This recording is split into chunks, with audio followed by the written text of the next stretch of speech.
Welcome to Edu. और Edu के हमारे इस यूट्यूब चैनल में आप सभी का स्वागत है।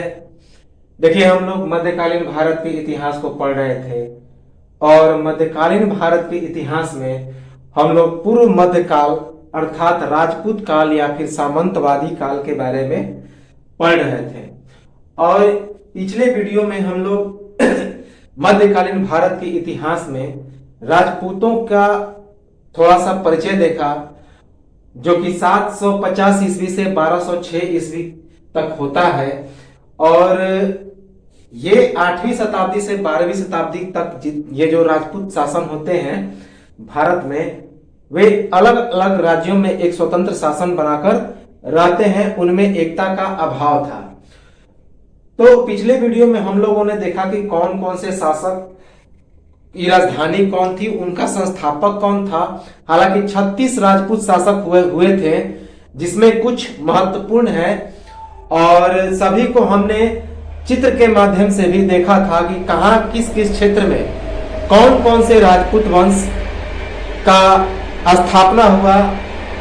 और उसके बाद पाल वंश को हमने पूरा समाप्त किया, जो एक बंगाल के क्षेत्र का सबसे महत्वपूर्ण राजपूत वंश था, पूर्व मध्यकालीन वंश था, अर्थात सामंतवादी वंश था। तो पाल वंश को हमने देखा और उसमें एक सबसे महत्वपूर्ण टर्म आया कन्नौज का त्रिपक्षीय संघर्ष। तो आज हम लोग कन्नौज के त्रिपक्षीय संघर्ष को समाप्त करेंगे और उसके बाद जितने सारे राजपूतों की अर्थात पूर्व मध्यकालीन राजनीति, धार्मिक, सामाजिक, ये सभी चीजों की आज हम लोग चर्चा करेंगे। तो चलिए शुरू करते हैं हम लोग पूर्व मध्यकालीन इतिहास को, जो कि 750 से 1206 एडी तक रहता है, अर्थात 8वीं शताब्दी से लेकर 12वीं शताब्दी तक, जिसे हम लोग राजपूत काल या सामंतवादी काल कहते हैं। तो चलिए हम लोग देखते हैं कन्नौज के त्रिपक्षीय संघर्ष को। कन्नौज का त्रिपक्षीय संघर्ष, देखिए कन्नौज में 3 राजपूत शासकों का संघर्ष होता है। एक गुर्जर प्रतिहार शासकों का, दूसरा पाल शासकों का और तीसरा दक्षिण भारत के राष्ट्रकूट शासकों का। तो राष्ट्रकूट, पाल और गुर्जर प्रतिहार के बीच 200 वर्षों तक एक युद्ध चला, जिसे कन्नौज का त्रिपक्षीय संघर्ष कहते हैं। और यह युद्ध कन्नौज में ही चला। तो कन्नौज का त्रिपक्षीय संघर्ष को हम लोग देखते हैं।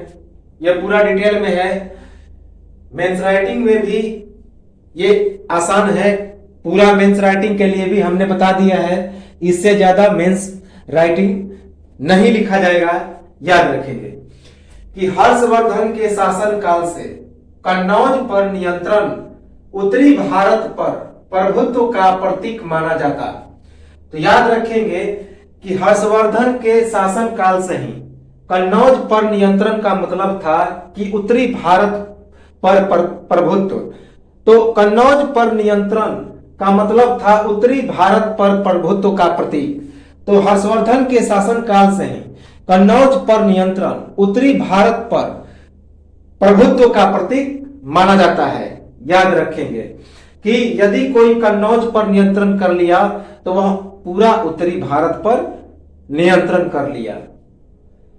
अरबों के आक्रमण के बाद भारतीय प्रायद्वीप के अंतर्गत 3 महत्वपूर्ण शक्तियां प्रकाश में आई। वे थे गुजरात एवं राजपूताना के गुर्जर प्रतिहार वंश, दक्कन के राष्ट्रकूट वंश, दक्कन अर्थात दक्षिण का इलाका, और बंगाल के पाल शासक वंश। तो अरबों के आक्रमण के बाद भारतीय प्रायद्वीप के अंतर्गत 3 महत्वपूर्ण शक्तियां प्रकाश में आई। वे कौन कौन सी थी? तो गुजरात एवं राजपूताना के गुर्जर प्रतिहार वंश, दक्कन के राष्ट्रकूट वंश और बंगाल के पाल शासक। कन्नौज पर आधिपत्य को लेकर लगभग 200 वर्षों तक तीनों पक्षों में होने वाले संघर्ष को ही त्रिपक्षीय संघर्ष कहा गया। तो कन्नौज पर आधिपत्य को लेकर लगभग 200 वर्षों तक तीनों पक्ष, राष्ट्रकूट, उसके बाद गुर्जर प्रतिहार और पाल, पाल वंश, इन तीनों में होने वाले संघर्ष को ही त्रिपक्षीय संघर्ष कहा गया। कितने वर्षों तक चला? तो लगभग 200 वर्षों तक। किस पर आधिपत्य को लेकर, किस पर कब्जा कमाने को लेकर? तो कन्नौज पर कब्जा जमाने को लेकर। अंतिम सफलता गुर्जर प्रतिहार को मिली। तो इस कन्नौज के त्रिपक्षीय संघर्ष में अंतिम सफलता किसे मिली? तो राजपूताना गुर्जर प्रतिहार वंश को। याद रखेंगे कि गुर्जर प्रतिहार वंश ही अंतिम विजेता बनता है कन्नौज के त्रिपक्षीय संघर्ष में। कन्नौज का संघर्ष क्षेत्र का कारण, आखिर यह जो युद्ध हुआ त्रिपक्षीय संघर्ष कन्नौज में ही क्यों हुआ? तो इसके कई कारण थे। तो इसके 5 कारण थे। पहला कारण था कि उत्तर भारत का सर्वाधिक महत्वपूर्ण नगर, उत्तर भारत का सर्वाधिक महत्वपूर्ण नगर था कन्नौज। इस कारण कन्नौज जो है संघर्ष का क्षेत्र बना। तो उत्तर भारत का सर्वाधिक महत्वपूर्ण नगर कौन था? तो कन्नौज। इस कारण कन्नौज संघर्ष का क्षेत्र बना। गंगा नदी के किनारे स्थित होना, चूंकि गंगा नदी जल का सबसे महत्वपूर्ण स्रोत था मध्यकालीन भारत में और आज भी है, तो इसी कारण गंगा नदी के किनारे स्थित होने के कारण कन्नौज संघर्ष का प्रमुख क्षेत्र बना। व्यापारिक दृष्टि से महत्वपूर्ण होना, व्यापारिक दृष्टि से महत्वपूर्ण होना, कन्नौज व्यापारिक दृष्टि से भी महत्वपूर्ण था। तो व्यापारिक दृष्टि से महत्वपूर्ण होना यह भी कन्नौज के संघर्ष का कारण बना। कन्नौज व्यापारिक क्षेत्र की दृष्टि से काफी महत्वपूर्ण था। गंगा जमुना के बीच स्थित होने से उत्तर भारत का सबसे उपजाऊ क्षेत्र होना, क्योंकि यह जो कन्नौज का इलाका था वह गंगा और जमुना के बीच स्थित था। इस कारण उत्तर भारत का यह सबसे उपजाऊ क्षेत्र था। इस कारण भी कन्नौज संघर्ष का क्षेत्र बना। तो गंगा जमुना के बीच स्थित होने के कारण उत्तर भारत का सबसे उपजाऊ क्षेत्र होना। तीनों महाशक्तियों की राजनैतिक महत्वाकांक्षी की पूर्ति हेतु उपयुक्त क्षेत्र। तो यह जो कन्नौज था तीनों महाशक्तियों की राजनैतिक महत्वाकांक्षी के पूर्ति हेतु उपयुक्त क्षेत्र था। तो ये जो गुर्जर प्रतिहार वंश थे, राष्ट्रकूट वंश थे और पाल वंश थे, इन तीनों महाशक्तियों के राजनैतिक महत्वाकांक्षी की पूर्ति हेतु भी यह जो कन्नौज था वह उपयुक्त क्षेत्र था। अर्थात अपने राजनीतिक आप विकास कर सकते थे, पॉलिटिकल पावर इस क्षेत्र में आसानी से बढ़ा सकते थे, सामरिक दृष्टि से काफी महत्वपूर्ण था। तो ये तो था कन्नौज पर आक्रमण के कारण, कन्नौज पर जो संघर्ष हुआ त्रिपक्षीय उसके कारण। अब हम लोग आते हैं इसके कुछ अन्य तथ्यों पर। त्रिपक्षीय संघर्ष में शामिल होकर राष्ट्रकूटों ने दक्षिण से उत्तर पर आक्रमण करने वाली एवं उत्तर भारत की राजनीति में दखल देने वाली दक्षिण की प्रथम शक्ति बनने का गौरव प्राप्त किया। याद रखेंगे कि त्रिपक्षीय संघर्ष में शामिल होकर राष्ट्रकूटों ने दक्षिण से उत्तर की ओर आक्रमण करने वाली एवं उत्तर भारत की राजनीति में दखल देने वाली दक्षिण की प्रथम शक्ति बनने का गौरव प्राप्त किया। कि उत्तर भारत में अगर प्रथम जिसने आक्रमण किया वह राष्ट्रकूट वंशों ने ही किया और उत्तर भारत की राजनीति में सबसे पहले दखल अंदाजी किया, प्रवेश किया। तो याद रखेंगे कि उत्तर भारत पर सबसे प्रथम आक्रमण दक्षिण के किस वंश ने किया था? तो राष्ट्रकूट वंशों ने। और दक्षिण भारत की राजनीति में भी यह पहली बार दाखिल हुआ था। याद रखेंगे। त्रिपक्षीय संघर्ष की शुरुआत प्रतिहार शासक वत्सराज ने की, जब इसने कन्नौज पर शासन करने वाले तत्कालीन आयुध शासक इंद्रायुध को परास्त कर उत्तर भारत पर अपना आधिपत्य जमाने का प्रयास किया। तो याद रखेंगे कि त्रिपक्षीय संघर्ष की शुरुआत किसने की थी? तो गुर्जर प्रतिहार शासक वत्सराज ने, जब इसने कन्नौज पर शासन करने वाले तत्कालीन आयुध शासक इंद्रायुध को परास्त कर उत्तर भारत पर अपना आधिपत्य जमाने का प्रयास किया। तो त्रिपक्षीय संघर्ष की शुरुआत गुर्जर प्रतिहार शासक वत्सराज ने की और इसने कन्नौज पर शासन करने वाले उस समय के तत्कालीन शासक जिसका नाम था आयुध, उसको पराजित करके इंद्रायुध को, आयुध के शासक, आयुध वंश का शासक था इंद्रायुध, उसको परास्त करके उत्तर भारत पर अपना कब्जा या फिर आधिपत्य जमाने का प्रयास किया। संघर्ष के प्रथम चरण में गुर्जर प्रतिहार नरेश वत्सराज, पाल नरेश धर्मपाल, राष्ट्रकूट नरेश ध्रुव में संघर्ष हुआ, जिसमें ध्रुव विजयी रहा और ध्रुव को अपदस्थ कर अपने संरक्षण में और भारत में अधिक दिनों तक न रुककर वापस दक्षिण चला गया। तो याद रखेंगे कि संघर्ष के प्रथम चरण में गुर्जर प्रतिहार नरेश वत्सराज, पाल नरेश धर्मपाल एवं राष्ट्रकूट नरेश ध्रुव में संघर्ष हुआ, जिसमें ध्रुव विजयी रहा और ध्रुव भारत में अधिक दिनों तक न रुककर दक्षिण वापस चला गया। तो याद रखेंगे कि जो त्रिपक्षीय संघर्ष हुआ कन्नौज का, उसका प्रथम चरण किसके किसके बीच हुआ? तो प्रथम चरण में गुर्जर प्रतिहार नरेश वत्सराज, पाल नरेश धर्मपाल और राष्ट्रकूट नरेश ध्रुव के बीच संघर्ष हुआ, जिसमें ध्रुव विजयी रहा और उसके बाद भारत में वह अधिक दिनों तक न रहकर दक्षिण वापस चला गया। तो याद रखेंगे कि पहला जो संघर्ष हुआ पहले चरण का, उसमें किसके किसके बीच युद्ध हुआ? तो गुर्जर प्रतिहार वंश का शासक वत्सराज, पाल वंश का शासक धर्मपाल और राष्ट्रकूट वंश का शासक ध्रुव में। इसमें ध्रुव विजय रहा और भारत में अधिक दिनों तक न रुककर वह दक्षिण वापस चला गया।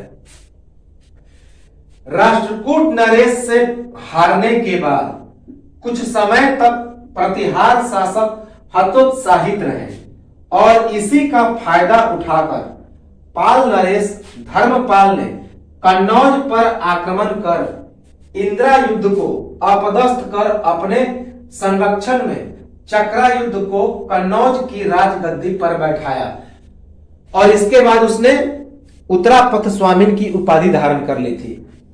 तो राष्ट्रकूट नरेश से हारने के बाद कुछ समय तक जो प्रतिहार शासक थे वे काफी दुखी रहे, हतोत्साहित रहे और इसी का फायदा उठाकर पाल नरेश धर्मपाल ने कन्नौज पर आक्रमण कर इंद्रायुध को अपदस्थ कर दिया, अर्थात इंद्रायुध को हटा दिया और उसके स्थान पर अपने संरक्षण में चक्रायुध को कन्नौज की राजगद्दी पर बैठा दिया। तो याद रखेंगे कि राष्ट्रकूट नरेश से हारने के बाद कुछ समय तक जो प्रतिहार शासक थे वे काफी हतोत्साहित रहे और इसी का फायदा उठाकर पाल वंश का शासक, जो सबसे महान शासक था, ये हमने पिछले वीडियो में भी बताया था, धर्मपाल, जिसने विक्रमशिला विश्वविद्यालय की स्थापना की थी भागलपुर में। तो धर्मपाल ने कन्नौज पर आक्रमण करके इंद्रायुध को अपदस्थ कर अपने संरक्षण में चक्रायुध को गद्दी पर बैठा दिया और उसके बाद खुद को उत्तरापथ स्वामिन की उपाधि प्रदान की। पाल शासक की यह सफलता प्रतिहार शासकों के लिए असहनीय था। अतः वत्सराज के पुत्र नागभट्ट द्वितीय ने कन्नौज पर अधिकार कर लिया। तो जब पाल शासक धर्मपाल ने चक्रायुध को अपने संरक्षण में गद्दी पर बैठाया तो पाल शासकों की यह सफलता प्रतिहार शासकों के लिए असहनीय हो गया और इस कारण वत्सराज के पुत्र नागभट्ट द्वितीय ने कन्नौज पर पाल शासकों को पराजित करके अधिकार कर लिया। तो याद रखेंगे कि पाल शासकों की सफलता प्रतिहार शासकों के लिए असहनीय था।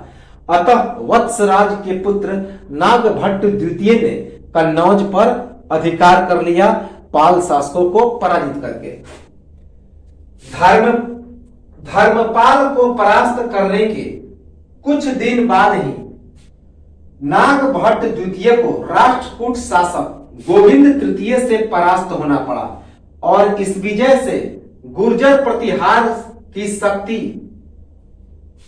छिन्न हो गई। तो धर्मपाल को परास्त करने के बाद कुछ ही दिनों के बाद नागभट्ट द्वितीय को राष्ट्रकूट शासक गोविंद तृतीय के द्वारा हार का सामना करना, गोविंद तृतीय से क्या हुआ, परास्त होना पड़ा और इस विजय से गुर्जर प्रतिहार की शक्ति छिन्न हो गई। तो धर्मपाल को पराजित करने के बाद कुछ ही दिनों के बाद नागभट्ट द्वितीय को किसने पराजित कर दिया, तो राष्ट्रकूट वंश का शासक गोविंद तृतीय ने, और इस विजय से गुर्जर प्रतिहार की शक्ति काफी छिन्न हो गई, कमजोर हो गई। कालांतर में पाल शासक धर्मपाल की मृत्यु के उपरांत एक बार फिर नागभट्ट द्वितीय ने कन्नौज पर अधिकार का प्रयास किया और इसमें वह सफल होकर कन्नौज को अपनी राजधानी बनाया। याद रखेंगे कि कालांतर में बाद में क्या हुआ कि जो पाल शासक धर्मपाल की मृत्यु हो गई, तो कालांतर में पाल शासक धर्मपाल की मृत्यु के उपरांत एक बार फिर से नागभट्ट द्वितीय ने कन्नौज पर अधिकार का प्रयास किया और इसमें सफल होकर वह कन्नौज को अपनी राजधानी बनाया। तो याद रखेंगे कि बाद में धर्मपाल की मृत्यु के बाद एक बार फिर से नागभट्ट द्वितीय ने कन्नौज पर अधिकार करने का प्रयास किया और इसमें सफल भी हो गया और कन्नौज को उसने अपनी राजधानी बनाया। संघर्ष के इस दौर में राष्ट्रकूट शासक आंतरिक कठिनाइयों के कारण मैदान से बाहर ही रहे। तो संघर्ष के इस दौर में राष्ट्रकूट शासक आंतरिक कठिनाइयों के कारण मैदान से बाहर रहे। तो याद रखें कि जब यह त्रिपक्षीय संघर्ष चल रहा था तो राष्ट्रकूट शासकों को कुछ आंतरिक कठिनाई आ पड़ी, इस कारण वह इस संघर्ष के मैदान से बाहर रहा।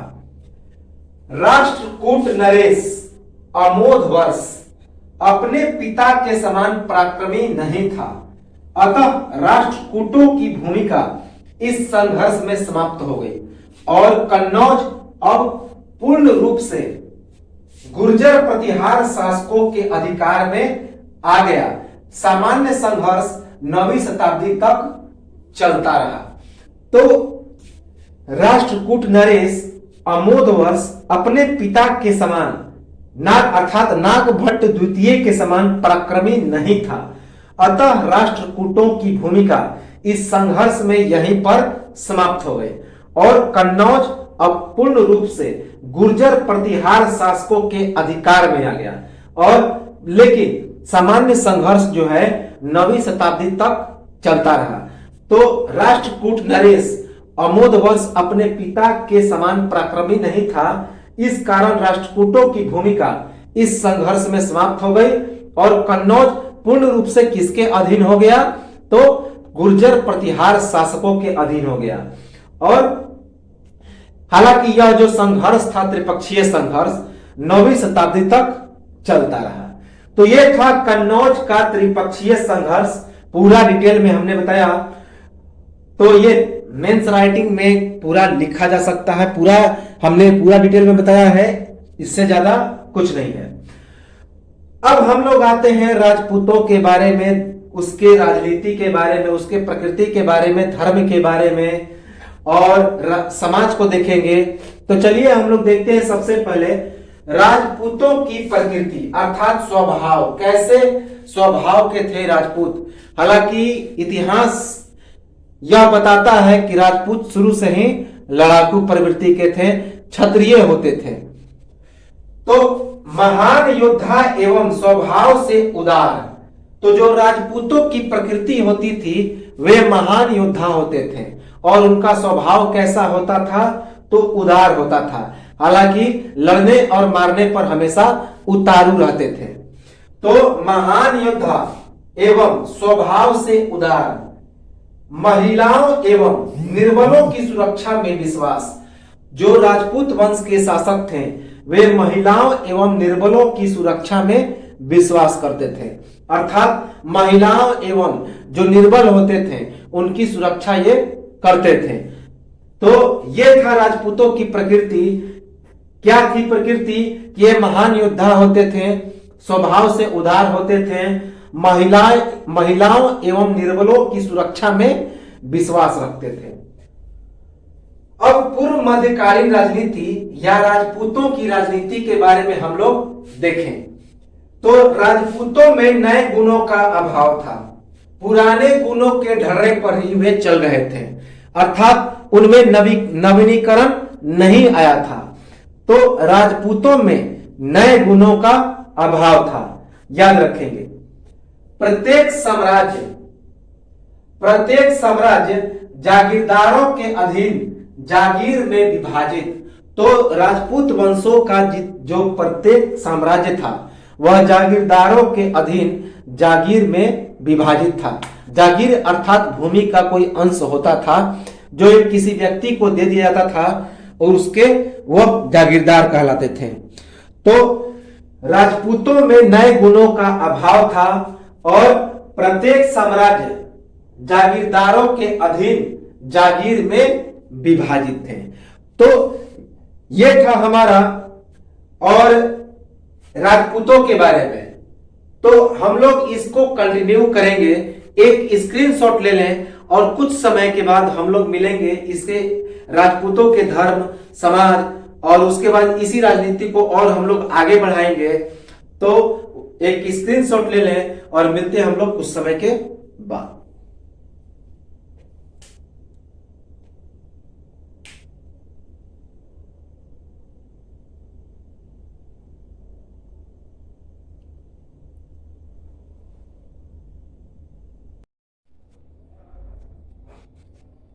Welcome back. एक बार फिर से आप सभी का स्वागत है। तो मध्यकालीन भारत के इतिहास में हम लोग पूर्व मध्यकालीन भारत के जो राजपूतों का वंश था उसके बारे में हम लोग पढ़ रहे थे। उसके कुछ राजनीतिक प्रभावों को हमने देखा और उसके बाद हमने त्रिपक्षीय संघर्ष को पूरा समाप्त किया। तो चलिए उसी को हम लोग कंटिन्यू करते हैं और समाज को देखें और उसके बाद धार्मिक को देखेंगे और उस समय की जो संस्कृतियां थी उसको हम लोग आगे बढ़ाएंगे। चलिए पूर्व मध्यकालीन राजनीति को हम लोग आगे बढ़ाते हैं। तो पूर्व मध्यकालीन राजनीति का जो स्वरूप था वह निरंकुश, राजतंत्रात्मक एवं सामंतवादी था। तो पूर्व मध्यकालीन राजनीति का स्वरूप कैसा था? निरंकुश, राजतंत्रात्मक एवं सामंतवादी। तो पूर्व मध्यकालीन राजनीति का जो स्वरूप था वह निरंकुश था, राजतंत्रात्मक था और सामंतवादी था, अर्थात क्रूर नीति के वे समर्थक थे, सामंती सोच के। बड़े राज्यों में केंद्र में राजा तथा इसकी सहायता के लिए मंत्री परिषद और कुछ अधिकारी की मौजूदगी होती थी। तो याद रखेंगे कि जो बड़े राज्य होते थे उन राज्यों में केंद्र में कौन होता था? तो राजा होता था और राजा की सहायता के लिए मंत्री परिषद और कुछ अधिकारी की मौजूदगी होती थी। तो याद रखेंगे कि जो बड़े राज्य होते थे पूर्व मध्यकालीन इतिहास में, साम्राज्य में, अर्थात 8वीं शताब्दी से 12वीं शताब्दी के बीच राजपूतों के शासन में, तो बड़े राज्यों में केंद्र में राजा होते थे और इसकी सहायता के लिए मंत्री परिषद और कुछ अन्य अधिकारी भी मौजूद होते थे। इसके समय प्रशासन का जो बंटवारा था वह वही 4 भाग में बटा हुआ था। सबसे ऊपर में केंद्र, उसके अंदर में प्रांत जिसे भुक्ति कहते थे और उसके अंदर में जिला जिसे विषय कहते थे और सबसे निचले स्तर पर ग्राम। तो प्रशासन का जो बंटवारा था पूर्व मध्यकालीन प्रशासन का, उसमें सबसे ऊपर में केंद्र था, उसके अंदर में प्रांत जिसे भुक्ति कहते थे वह आता था, उसके अंदर में जिला जिसे विषय कहते थे और उसके अंदर में ग्राम आता था, अर्थात गांव आता था। राजपूतों की राजनीतिक संरचना मूलतः सामंती तत्वों पर आधारित थी। तो जो राजपूतों की राजपूतों की राजनीतिक जो संरचना थी वह किस पर आधारित थी? तो सामंती तत्वों पर, अर्थात वे लड़ाकू होते थे और थोड़ी सी बात पर वो झगड़ बैठते थे। तो राजपूतों की राजनीतिक संरचना कैसी होती थी? तो मूलतः सामंती तत्वों पर आधारित थी, सामंती सोच पर आधारित थी। पूर्व मध्यकालीन राजनीति में राजा द्वारा विभिन्न वर्गों जैसे कि ब्राह्मण, मंदिर, व्यापारी, अधिकारी द्वारा भूमि अनुदान देने की प्रथा का विकास हुआ। साथ ही अनुदान भोगियों को राज्य भूमि के साथ साथ कानूनी, न्यायिक तथा राजस्व वसूली के अधिकार की भी प्राप्ति होती थी। तो याद रखेंगे, यही भूमि दान की प्रक्रिया जो थी वह सामंती सोच को राजपूत वंशों में काफी बढ़ावा दिया। अर्थात पूर्व मध्यकालीन में यह जो भूमि अनुदान की प्रथा थी यह काफी बढ़ावा दिया। जैसे कि ब्राह्मणों को भूमि दान की प्रथा थी, राजपूतों को न्यायिक शक्ति देने की प्रथा थी और साथ ही साथ मंदिरों में दान किया जाता था, व्यापारियों को दान किया जाता था और अधिकारियों को दान किया जाता था। इस प्रकार जाति वर्ग का उदय हुआ, सामंती सोच का उदय हुआ। जो दलित समुदाय के थे वे निचले स्तर पर रह गए और उनके साथ जाति एवं छुआछूत की भावना का विकास हुआ। तो पूर्व मध्यकालीन राजनीति में राजा द्वारा विभिन्न वर्गों जैसे कि ब्राह्मण, मंदिर, व्यापारी और अधिकारी को भूमि अनुदान देने की प्रथा का विकास हुआ। साथ ही साथ अनुदान भोगियों को राज्य भूमि के साथ साथ कानूनी, न्यायिक और राजस्व वसूली के भी अधिकार दे दिए गए। तो याद रखेंगे कि जो ब्राह्मण थे, मंदिर थे, व्यापारी थे, अधिकारी थे, उन्हें भूमि तो दान दिया ही जाता था, साथ ही साथ उस राज्य भूमि के साथ साथ कानूनी, न्यायिक और राजस्व वसूली के भी अधिकार दे दिए गए थे। इसी के कारण उस समय कुरीतियों का विकास हुआ, छुआछूत का विकास हुआ। तो पूर्व मध्यकालीन राजनीति में राजा द्वारा विभिन्न वर्गों को जैसे कि ब्राह्मण, मंदिर, व्यापारी, अधिकारी को भूमि अनुदान देने की प्रथा, साथ ही अनुदान भोगियों को राज्य भूमि के साथ साथ कानूनी, न्यायिक और राजस्व वसूली के अधिकार भी दिए गए और इनका इस शक्ति का ये गलत फायदा उठाते थे। भूमि अनुदान की प्रथा की शुरुआत प्रारंभ में कृषि का विकास तथा प्रशासनिक विकेंद्रीकरण हेतु। तो यह जो भूमि अनुदान की प्रथा का विकास हुआ था वह क्यों हुआ था? तो भूमि अनुदान की प्रथा की जो शुरुआत हुई थी प्रारंभ में कृषि के विकास के लिए एवं प्रशासनिक विकेंद्रीकरण के लिए हुई थी। याद रखेंगे, अनुदान भोगियों द्वारा समय समय पर राज्यों को नजराना अर्थात भेंट और सैनिक सहयोग देना। तो जो अनुदान भोगी होते थे वे समय समय पर राज्यों को नजराना देते थे अर्थात भेंट देते थे, साथ ही साथ सैनिक सहयोग भी देते थे। याद रखेंगे कि नजराना के साथ साथ सैनिक सहयोग अर्थात भेंट भी देते थे। प्रारंभ में भूमि अनुदान व्यवस्था ठीक रही, पर बाद में इसमें गंभीर दोष आ गए। प्रारंभ में यह जो भूमि अनुदान की प्रथा थी वह ठीक ठाक रहा, लेकिन बाद में इसमें काफी दोष आ गया। याद रखेंगे कि प्रारंभ में भूमि अनुदान व्यवस्था ठीक रही, पर बाद में इसमें काफी गंभीर दोष आ गए। सामंतों द्वारा कई बार केंद्रीय सत्ता के खिलाफ विद्रोह, क्योंकि सामंतों द्वारा राजा के शत्रुओं की सहायता एवं केंद्रीय सत्ता के कमजोर पड़ने पर स्वयं को संप्रभु शासक की घोषणा। तो कभी कभी क्या होता था कि सामंतों द्वारा केंद्रीय सत्ता के खिलाफ विद्रोह कर दिया जाता था। कारण था कि सामंती जो थे वे राजा के शत्रुओं की सहायता करते थे, और जब केंद्रीय सत्ता कमजोर पड़ जाता था तो स्वयं को वे सामंत संप्रभु शासक की घोषणा कर देते थे।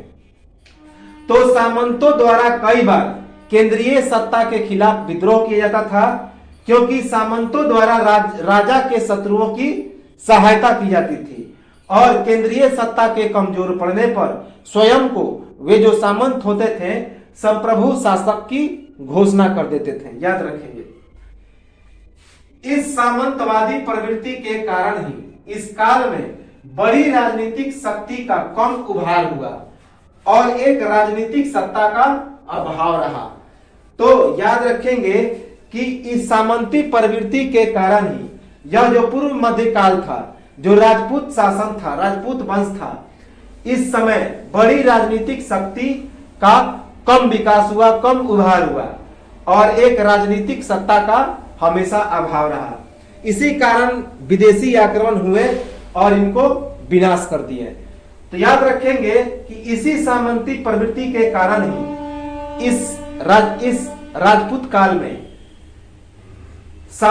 बड़ी राजनीतिक शक्ति का अभाव रहा, और एक राजनीतिक शक्ति कम उभार हुआ और एक बड़ी राजनीतिक सत्ता का अभाव रहा। तो इस सामंतवादी प्रवृत्ति के कारण ही इस काल में बड़ी राजनीतिक शक्ति का कम उभार हुआ और एक राजनीतिक शक्ति का अभाव रहा। राजनीति में सामंतों का बोलबाला था। इस कई मामलों में सामंतों के नीचे सामंत के उदाहरण भी देखने को मिलते हैं, जिन्हें हम लोग उप सामंत कहते हैं। इसी कारण यह काल सामंतवादी काल कहा जाता है। तो राजनीति में सामंतों का काफी बोलबाला था। कई मामलों में हम लोग क्या देखते हैं कि एक सामंत अपने नीचे एक दूसरे सामंत को रख लेता था, अर्थात सामंतों के अंदर में भी सामंत होते थे, जिन्हें उप सामंत कहा जाता था। इस कारण यह काल सामंतवादी काल कहा जाता है, अर्थात पूर्व मध्यकाल को कौन सा काल कहते हैं? तो सामंतवादी काल।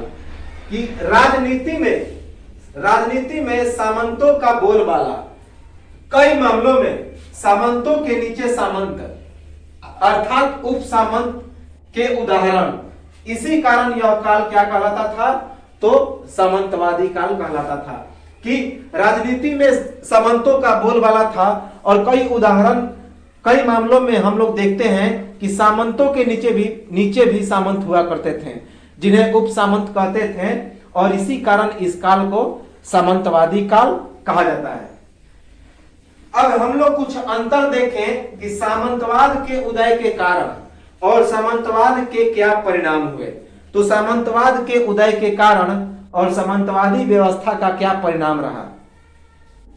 तो उदय का कारण पहला था भूमि अनुदान दिया जाना। तो पहला जो उदय का कारण था सामंती का, वह था भूमि अनुदान दिया जाना। मुद्रा व्यवस्था का पतन भी यह सामंतवादियों के उदय का कारण बना। मुद्रा व्यवस्था का पतन। नगरीकरण का पतन जो है इस राजपूत शासकों में होना शुरू हो गया। अपने आप को श्रेष्ठ मानने के कारण ये क्या करने लगे? दान स्वरूप देने लगे, और इसी कारण ये क्या होते गए? तो इनमें नगरीकरण का पतन होता गया, और जो देहातीकरण था वह भावना बनी रही। अंतरराष्ट्रीय व्यापार का पतन।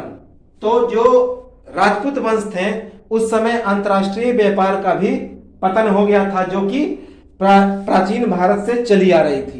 तो अंतरराष्ट्रीय व्यापार का पतन। शक्तियों का हस्तांतरण भूमि अनुदान के साथ।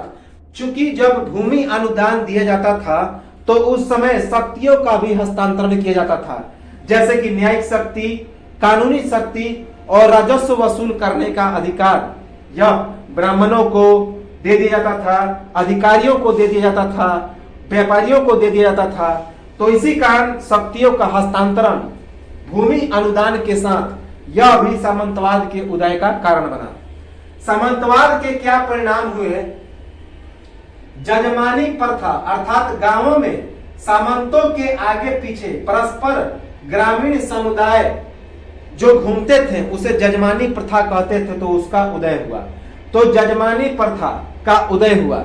आज भी हम लोग देखते हैं कि पंडित के जो ब्राह्मण होते हैं उनके आगे पीछे लोग घूमते हैं और उनको दान देते हैं, और उन्हीं पर कई लोग क्या होते हैं, निर्भर होते हैं। जैसे कि ब्राह्मण भी कई लोगों पर निर्भर होते हैं। किसी पूजा पाठ में या किसी अन्य समारोहों में वह क्या करते हैं कि अनाज लेने हेतु, फल एवं सब्जियां लेने हेतु जजमानों के यहाँ चले जाते हैं, जिसे जजमानी प्रथा कहते हैं।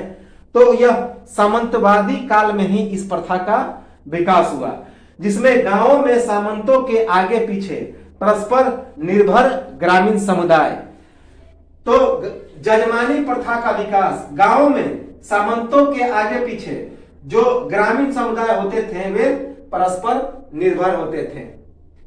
बंद समाज का उद्भव, तो याद रखेंगे सामंतवाद के बाद खुली समाज नहीं बन पाया, एक बंद समाज का उद्भव हुआ।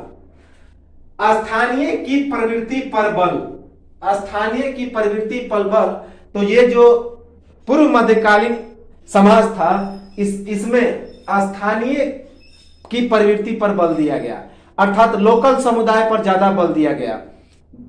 जो लोग विदेशी थे, जो बाहर जाने की प्रथा थी, उस पर बैंड लगा दिया गया। तो स्थानीय की प्रवृत्ति पर बल दिया गया और नगरीकरण का तो पतन ही हो गया। तो इस राजपूत वंश में नगरीकरण का पतन हो गया।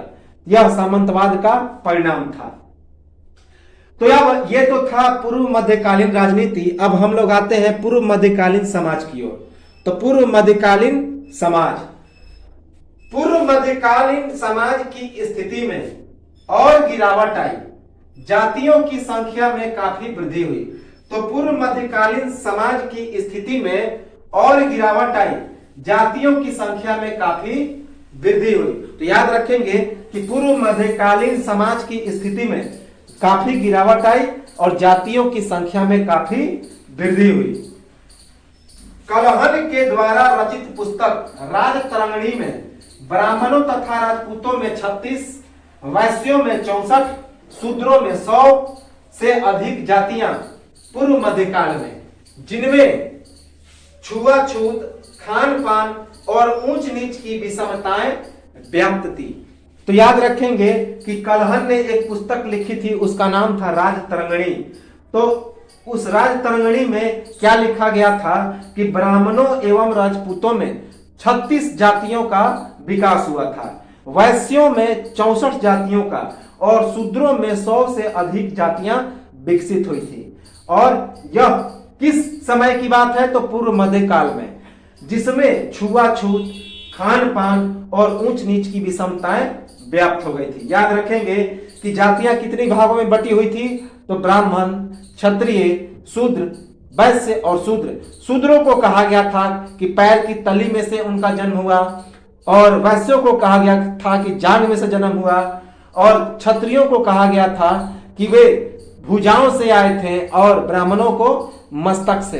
तो यह कुप्रथा का विकास काफी हुआ किसमें? तो पूर्व मध्यकाल में। छुआछूत, खान पान और ऊंच नीच की भी विषमताएं व्याप्त हो गई। तो कितने?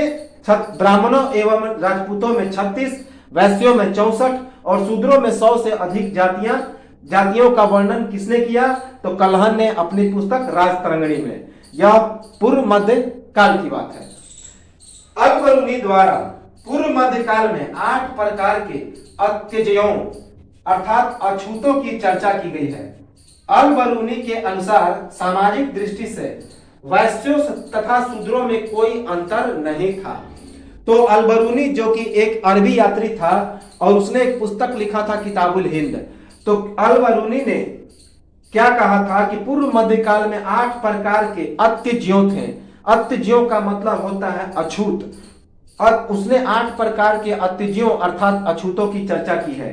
और उसके अल-बरूनी के अनुसार जो वैश्य थे और शूद्र थे वे सामाजिक दृष्टि से उनमें कोई अंतर नहीं था, अर्थात शूद्रों और वैश्यों के साथ छुआछूत का व्यवहार किया जाता था। किसके द्वारा? तो सामंतों के द्वारा। उनके साथ खान पान नहीं रखा जाता था, शादी ब्याह नहीं किया जाता था। तो याद रखेंगे कि अलबरूनी के द्वारा पूर्व मध्यकाल में 8 प्रकार के अत्युज्यों अर्थात अछूतों की चर्चा की गई है। अलबरूनी के अनुसार सामाजिक दृष्टि से वैश्यों तथा शूद्रों में कोई अंतर नहीं था। महिलाओं की स्थिति में और गिरावट आई। महिलाओं की स्थिति में पूर्व मध्यकाल में और गिरावट आई। विधवा विवाह की अनुमति नहीं थी, सती प्रथा जोरों पर था तथा जौहर जैसी नई प्रथा की भी शुरुआत हुई थी। तो महिलाओं की स्थिति में भी पूर्व मध्यकाल में काफी गिरावट आई। उस समय विधवा विवाह की अनुमति नहीं थी, सती प्रथा जोरों पर था और जौहर जैसी नई प्रथा की शुरुआत हुई थी। जौहर क्या था कि विदेशियों के आक्रमण से बचने के लिए औरतों का आग में कूदकर आत्महत्या। तो विदेशियों के आक्रमण से बचने के लिए, विदेशियों से अपने आप को बचाने के लिए जो पूर्व मध्यकालीन स्त्रियां होती थी वो क्या करती थी? आग में कूदकर आत्महत्या कर लेती थी। इसको जौहर कहते थे। तो जब विदेशी आक्रमण होते हैं और अफगानी आक्रमण होते हैं बाबर का और हुमायूं का, तो कई जो राजपूत स्त्रियां होती हैं वे क्या कर लेती हैं? जौहर कर लेती हैं। इसके बारे में हमने बाबर और हुमायूं के वीडियो में बताया भी है। तो महिलाओं की स्थिति में और गिरावट आई। विधवा विवाह की अनुमति नहीं थी, सती प्रथा जोरों पर था और जौहर जैसी नई प्रथा की शुरुआत हुई।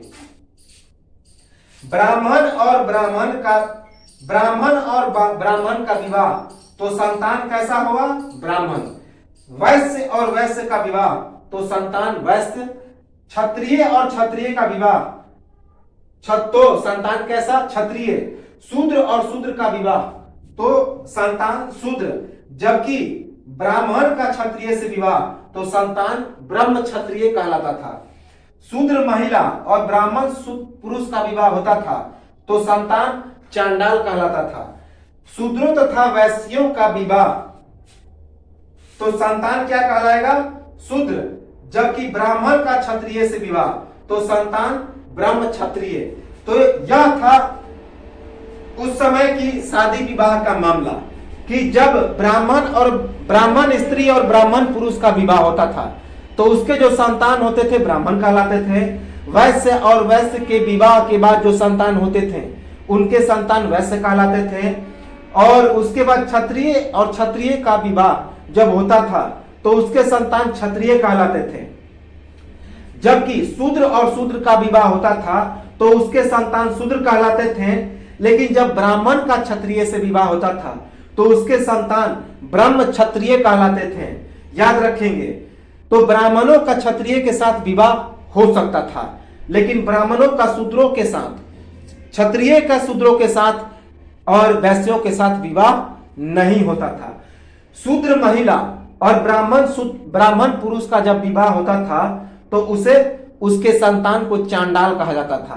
कि ब्राह्मण पुरुष यदि किसी शूद्र स्त्री के साथ विवाह कर लेता था तो उसके पुत्र को चांडाल कहते थे।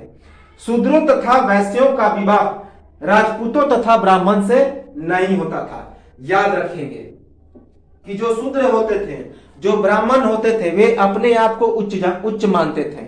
उनका विवाह, उनका खान पान और उनका जो संबंध था वह शूद्रों एवं वैश्यों के साथ नहीं होता था।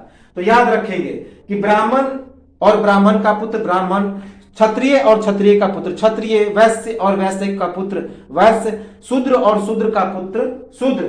जबकि ब्राह्मण और क्षत्रिय यदि विवाह करते तो उनका पुत्र ब्रह्म क्षत्रिय, और शूद्र महिला और ब्राह्मण पुरुष का जब विवाह होता था तो उसके पुत्र चांडाल कहे जाते थे। याद रखें, क्या? चांडाल। और शूद्रों तथा वैश्यों का विवाह राजपूतों तथा ब्राह्मणों से नहीं होता था। ये जो चित्र है यह सामाजिक भावना को दर्शाता है कि उस समय समाज कैसा था। और शादियां होती थी तो क्या कहलाते थे? जब ब्राह्मण का किसी शूद्र के साथ विवाह होता था, ब्राह्मण पुरुष और शूद्र महिला, तो वह उसका पुत्र क्या कहलाता था? चांडाल। जब ब्राह्मण महिला और शूद्र पुरुष, तो उसका पुत्र निषाद या पार्श्व कहलाता था। उसके बाद जब ब्राह्मण पुरुष और वैश्य महिला तो उसका पुत्र अंबष्ट कहलाता था, जबकि ब्राह्मण महिला और वैश्य पुरुष तो उसका पुत्र वैदेहक कहलाता था। ब्राह्मण पुरुष और क्षत्रिय महिला तो उसका ब्राह्मण महिला और क्षत्रिय पुरुष तो उसका पुत्र सूत कहलाता था, जबकि ब्राह्मण पुरुष और क्षत्रिय महिला तो उसका पुत्र ब्रह्म क्षत्रिय कहलाता था। याद रखेंगे। उसके बाद क्षत्रिय पुरुष और वैश्य महिला तो उसका पुत्र करण कहलाता था, जबकि क्षत्रिय महिला और वैश्य पुरुष तो उसका पुत्र मगध कहलाता था। जबकि क्षत्रिय पुरुष और शूद्र महिला तो उसका पुत्र उग्र कहलाता था, जबकि क्षत्रिय महिला और शूद्र पुरुष के साथ विवाह होता था तो उसका पुत्र क्षत कहलाता था, जबकि वैश्य पुरुष का विवाह शूद्र के साथ होता था तो उसका पुत्र उग्र, रक्षकार या करण कुछ भी कहा जाता था, जबकि वैश्य महिला जब शूद्र पुरुष के साथ विवाह करती थी तो उसका पुत्र अयोगन कहा जाता था। तो यह था सामाजिक विवाह की स्थिति। इसे हमने एक मैप के माध्यम से बताया है, इसे आप लोग डिटेल भी लिख सकते हैं। तो वीडियो जो हम हमारी बातों को सुनेंगे और इस सुनते हुए इस सामाजिक विवाह को एक नोट्स बना सकते हैं या फिर इससे भी समझ सकते हैं। तो यह था हमारा पूर्व मध्यकालीन समाज। इसके बाद अब हम लोग आते हैं पूर्व मध्यकालीन धार्मिक भावनाओं के बारे में। पूर्व मध्यकालीन धर्म के बारे में आते हैं हम लोग। तो राजपूत हिंदू धर्म के कट्टर अनुयायी थे। राजपूत हिंदू धर्म के कट्टर अनुयायी थे। बौद्ध और जैन धर्म के भी अनुयायी थे। हालांकि राजपूत जो थे हिंदू धर्म के कट्टर अनुयायी थे, लेकिन बौद्ध एवं जैन धर्म के भी अनुयायी थे। पूर्व मध्यकाल में भक्ति संस्कृति का उदय, जो पूजा पाठ, जो ईश्वर के प्रति भावना, इन सभी भावनाओं का उदय हुआ। क्योंकि ब्राह्मण वर्गों का जब पूरी तरह से उदय हुआ तो इस पूरी राजपूत काल में, पूर्व मध्यकाल में क्या भक्ति संस्कृति का उदय हुआ। भक्ति संस्कृति। पूर्व मध्यकाल में बौद्ध धर्म लगभग पतन के कगार पर हो गया था। इसके पतन का क्या कारण था? तो पूर्व मध्यकाल में बौद्ध धर्म के पतन का कारण था हिंदू धर्म को चुनौती। क्योंकि हिंदू धर्म की भावना का पूर्णतः विकास हो गया था। तो एक तो हिंदू धर्म की चुनौती, उसके बाद अवतारवाद। अवतारवाद कहने का मतलब है कि हिंदू धर्म में एक अवतारवाद की परंपरा का विकास हो गया। जैसा कि अभी हम लोग देखते हैं कि एक अवतार के बाद दूसरा अवतार होता है, तो अवतारवाद की भावना का विकास हुआ। उसके बाद शंकराचार्य का उद्भव। शंकराचार्य जो कि हिंदू गुरु थे, तो शंकराचार्य का उद्भव, बाह्य आक्रमण, बाहरी आक्रमण, व्यापार का पतन। व्यापार का पतन, बौद्ध धर्म के आधारभूत मान्यताओं में दोष आना। बौद्ध धर्म की आधारभूत मान्यताओं में दोष आना। वज्रयान और महायान संप्रदाय का बौद्ध धर्म में उदय। बौद्ध धर्म दो भागों में बट गया था, वज्रयान और महायान, जो एक पौराणिक परंपरा को मानता था और एक नवीन परंपरा को मानता था। तो इस प्रकार दो भागों में बट गया बौद्ध धर्म। तो इस कारण भी बौद्ध धर्म का पतन आरंभ हुआ। बौद्ध धर्म में अंधविश्वास, जादू टोना, तंत्र मंत्र तथा विलासिता की भावना का प्रवेश। बौद्ध धर्म का अस्तित्व केवल बंगाल और बिहार में रहा। तो बौद्ध धर्म में जादू टोना, अंधविश्वास, तंत्र मंत्र और विलासिता की भावना का भी विकास हो गया था। तो इस कारण बौद्ध धर्म का पतन आरंभ हो गया था और बौद्ध धर्म का अस्तित्व केवल बंगाल और बिहार में रहा। तो हिंदू धर्म की चुनौती, अवतारवाद, शंकराचार्य का उद्भव, बाह्य आक्रमण, व्यापार का पतन, बौद्ध धर्म की आधारभूत मान्यताओं में दोष आना, वज्रयान और महायान संप्रदाय का बौद्ध धर्म में उदय, बौद्ध धर्म में अंधविश्वास, जादू टोना, तंत्र मंत्र एवं विलासिता की भावना का प्रवेश, ये सभी पूर्व मध्यकाल में बौद्ध धर्म के पतन का कारण था। और बौद्ध धर्म का अस्तित्व केवल कहां तक रह गया? तो बंगाल एवं बिहार तक ही सीमित रह गया। तो यह था हमारा पूर्व मध्यकाल की धर्म। तो इस धर्म को आगे हम लोग बढ़ाएंगे अगले वीडियो में, और पूर्व मध्यकालीन धर्म और उसके बाद पूर्व मध्यकालीन के बाद की जो और समाज है, धर्म है, और उसके बाद साहित्य है, इसके बारे में कुछ बाकी है जो हम लोग अगले वीडियो में चर्चा करेंगे। और साथ ही साथ इसके बाद हम लोग शुरुआत करेंगे राष्ट्रकूट वंश और गुर्जर प्रतिहार वंश के बारे में। इसके बाद हम लोग अन्य कुछ राजपूत वंशों को देखेंगे और उसके बाद यह राजपूत वंश हमारा हो जाएगा समाप्त। तो एक स्क्रीनशॉट ले लें और मिलते हैं हम लोग अगले वीडियो में। और लाइक, सब्सक्राइब, कमेंट और शेयर करें। तब तक के लिए